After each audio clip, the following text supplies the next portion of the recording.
This is our last day in our case against Donald Trump for persistent and repeated fraud, illegality. This case has never been about politics or personal vendetta or about name-calling. This case is about the facts and the law. And Mr. Donald Trump violated the law. And as you know, the judge has already found that he, in fact, violated the law for repeated fraud over a period of years.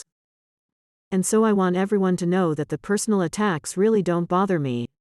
The fact is that this trial has shown and we have produced evidence about the scope, the scale, the depth, the breadth of the illegality, the fraud that personally enriched Donald Trump and his family.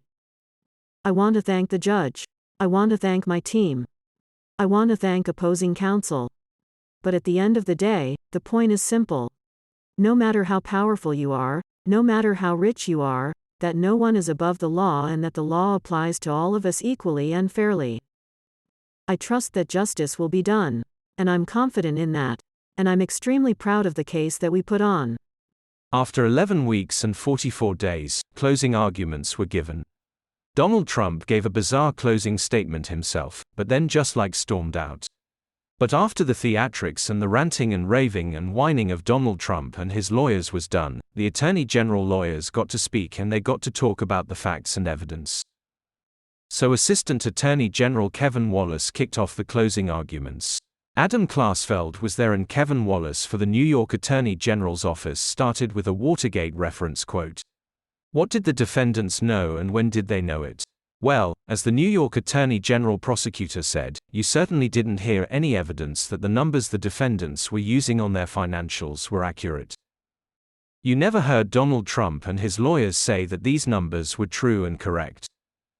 They gave you numerous excuses why they weren't true and correct, but this is accurate data. They blamed the accounting firm Mazars. They said when Donald Trump inflated the valuations, it was a mistake.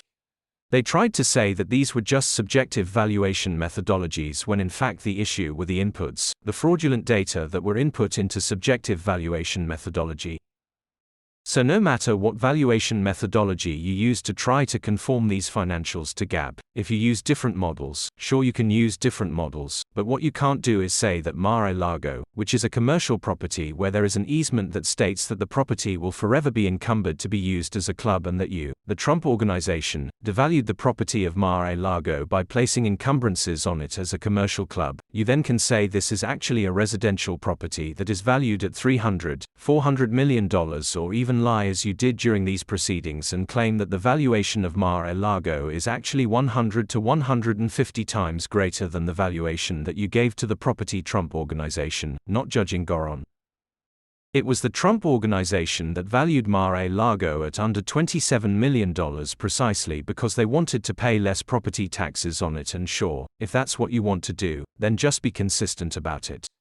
It's a legitimate case. You didn't need all of these witnesses, although the witnesses certainly added flavor to the documents, but you could see the fraud in the documents. That's why Judging Goron granted summary judgment against Donald Trump from the outset, because there was no documents and data that rebut the fact that there was fraud in the documents, and I know Alina Haber finds it very difficult to understand how fraud can exist in documents. But that's how it works. It's either spoken fraud or document fraud. It has to happen somewhere. It doesn't just manifest in MAGA ether. It exists somewhere on paper. You also had the Attorney General lawyers display a transcript from McConney's testimony about Mar-a-Lago and why was it not valued as a private club.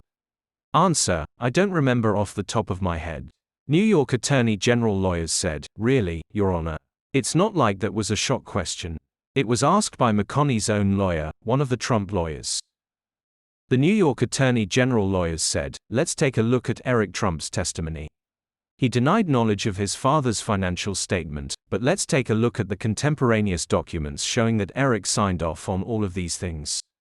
There's no question that Eric Trump received the emails, knew what McConney was referring to and knew about these finances. He's on these records. Speaking of denials, as Adam Klasfeld points out, the Attorney General's lawyer says, and Eric Trump was forced to recant and displayed the transcript. Question: so did you know about your father's annual financial statement as of August 2020 to 2013? Didn't you, Eric? It appears that way, yes. That is how they did it in a data-driven way. One of the things, though, that the judge said at the end is that he hoped that there would be a final ruling before January 31st. We've always predicted that here at the Midas Touch Network, that we thought that you'd have a final verdict by Judge Ingora on or before February 1st is what we said. So with the Eugene Carroll defamation case now going to trial in the next few days on the issue of damages, with Judge Ingora on issuing a ruling on damages in the New York Attorney General's civil fraud case, I think by February 1st, we will have Donald Trump hit with somewhere between $250 million to $1 billion in damages.